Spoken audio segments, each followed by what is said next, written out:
Did you ever wonder what's the first steps that you should do once you go to a half pipe? In this video, you'll see the first steps that you're gonna want to do when you first go to a ramp like this, an half pipe.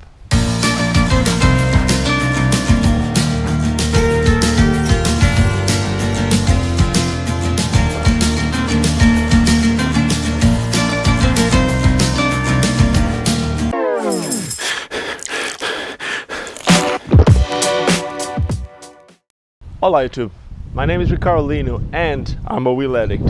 Today I'm going to teach you the first steps to skate a ramp like this, an half pipe. Something that you should know. Usually the biggest the half pipe is, the easiest it is to skate. I know it's weird, right? But it's the truth. Usually the bigger the ramp is, the smoother and the longest the transition is going to be. So every movement can be done slower, and if you're learning, that's what you want, because you don't have that agility to do fast movements. So a ramp like this, a really tiny ramp like this, it's going to be harder because everything is going to happen faster. But that's what I got in my backyard. This is the ramp I'm going to use as an example for you to see.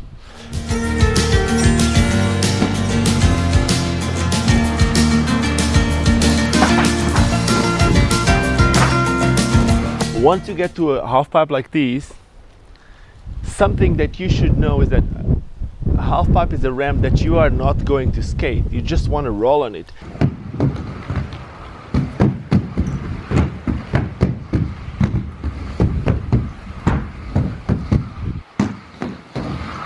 And that's one of the most common mistakes. In a half pipe, you do not skate in between transitions, you only roll.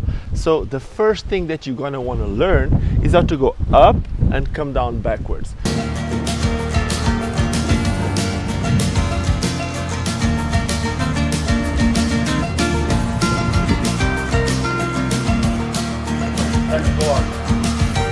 For you to be able to go up and down backwards, you need to know that your feet should never be close. You should always have some distance in between one foot and the other, at least while you're learning.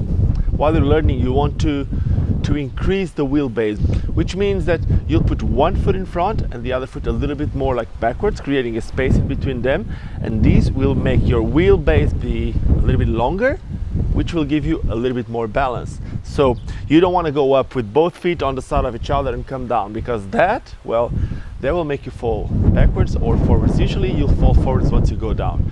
But to avoid that, you're gonna increase the space in between one foot and the other to make your wheelbase bigger. Don't forget this one. Now that we're talking about falling, something that you should know is if you are going to skate a half pipe for the first time, the protection are really, really important. So I would recommend you to use this. You should use a helmet, like on a half pipe, you should use a helmet every time that you skate. That's just a recommendation. And obviously, if you're going to be skating a ramp like this, knee pads, elbow pads, and wrist guards will help you a lot. Especially the knee pads, because once you fall forwards, your knees will always be sliding down this ramp. So if you want to keep pretty knees, if you want to keep your knees safe, use some knee pads. Now, you're going to go up, forward and backwards. Once you hit the ramp forward, how do you do? How do you make it not to fall forwards or backwards? Because most of the people are always scared that their feet will go up and then they fall on their back. Well, that's not really the case. What you need to know when you skate a ramp like this is that you always need to be perpendicular, which means 90 degrees to the surface that you're rolling. So if you're rolling flat ground, usually you go like this, right? You go straight 90 degrees to the ground. If you go up a ramp, you always need to keep those 90 degrees. So if the ramp is slowly curving, you need to slowly lean back. And then once you go down, you slowly lean forward again. The easiest way for you to control these, at least in my opinion, is by using your chin. So once you go up, you lift your chin a little bit, which will bring your back up a little bit. And then once you go down, you slowly do the movement of bringing your chin down. All these movements need to be according to the transition that you're skating. If you do them too fast or if you do them too slow, that's when you're gonna fall forward or backwards. So you need to remind that you always want to be 90 degrees to the transition that you're rolling. okay, perpendicular to the transition. So I'll go up, lift my chin, I'll go down, lift my chin. But then I told you to go, the first thing that you want to learn is go up forward, come down backwards. But wait, there's another ramp on the other side. What you gonna do? Exactly, you're gonna hit the other ramp backwards. And how do you hit the other ramp backwards? Well, now you know you want to go 90 degrees to the ramp. So once you go backwards, you want to put your chin down so that your body will keep the 90 degrees. And then once you start going down again, then you'll put your chin up. Easy, right? That's just the first thing that you need to know. But these won't make you keep the speed. For you to keep the speed from one transition to the other, you need to learn how to pump. And how do you pump? Well, the easiest way to explain you, it's a swing. When you learn how to go in a swing, you learn that movement of going forward, going backwards, extend your legs, and going forward. It's basically the same. What you want to do here is you want to try feeling every single space of the transition. So if it's a curved transition, once you're going down, you're going to slowly push against the transition. Once you're going up, you push slowly against the transition. This movement needs to be according to the transition. If it's a fast transition, which is not the case in a half pipe, if it's like from flat to flat, there's only one place where the transition change, right? And then you need to do all your push in that transition change. In a ramp like this, in a half pipe or in a quarter pipe, it's a slow transition. So you need to do that movement progressively while they're going up, and then again progressively while they're going down. This pump is what's going to make you keep the speed. Now you know how to go up forward, push, and then you go down, push again, and then you go back, and then you go up backwards, push, and then you go down and push again. The spark I feel when I am holding you. 500 miles and an angry sea between us, so I guess they'll have to do. Yeah. And these will make you keep that momentum of the half pipe. That's what's going to make you roll. And that's the main thing that you want to learn on the half pipe. To not skate in between transitions, you want to roll. Now that you know how to roll a half pipe, you might want to start turning. And how do you turn?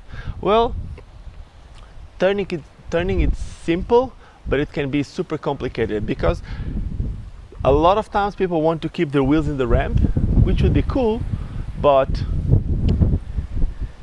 if you keep your wheels in the ramp, usually you would need a little bit more space, at least while you're learning. So, because sometimes you don't have that space, I would say the easiest way is by turning 180 degrees. But then, most of the people, when they try to do a 180, they try to jump too high. And then, the further you are from the ramp, the less control you are going to have.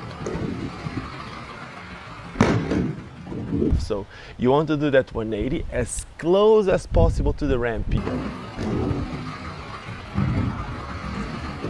What you want to do here is you want to hit the ramp in the highest point that your speed will allow you to. So basically you'll roll, and once you feel that there's no more speed to go higher, that's when you do the 180. Momentum, it's going to be really, really important here, because if you wait too long, you're going to start rolling backwards. You do not want to start rolling backwards while you're doing the 180.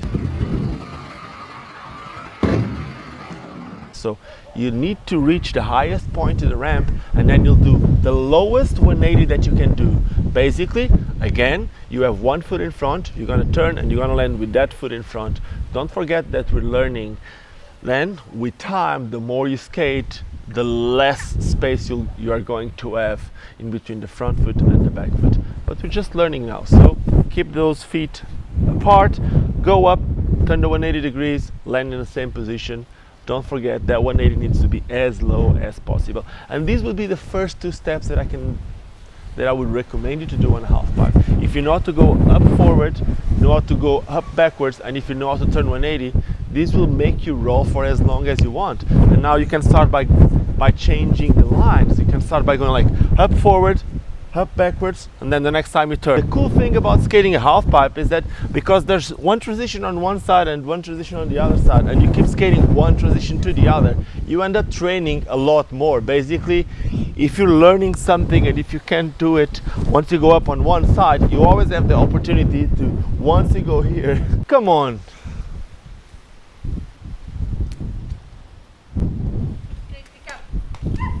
The cool thing about skating a half pipe, it's because there's one transition here and the other one right next to it. You end up having a lot more tries once you're learning something. Basically, you go up on this side and then you go up on that side, and then if you did it wrong on this one, 5 seconds later you'll be there again and you'll be trying it again. So that's actually a cool thing. After a while, at least in my opinion, it gets a little bit boring because it's always the same. But to learn, it's actually amazing. And then obviously if you're at the pro level, then it never gets boring because you have like a million tricks to do. Anyway, if you're thinking, but what skates am I going to use to skate a half pipe? Well, you can use everything. You can use inline skates. These are aggressive inline skates with big wheels, with 72 wheels.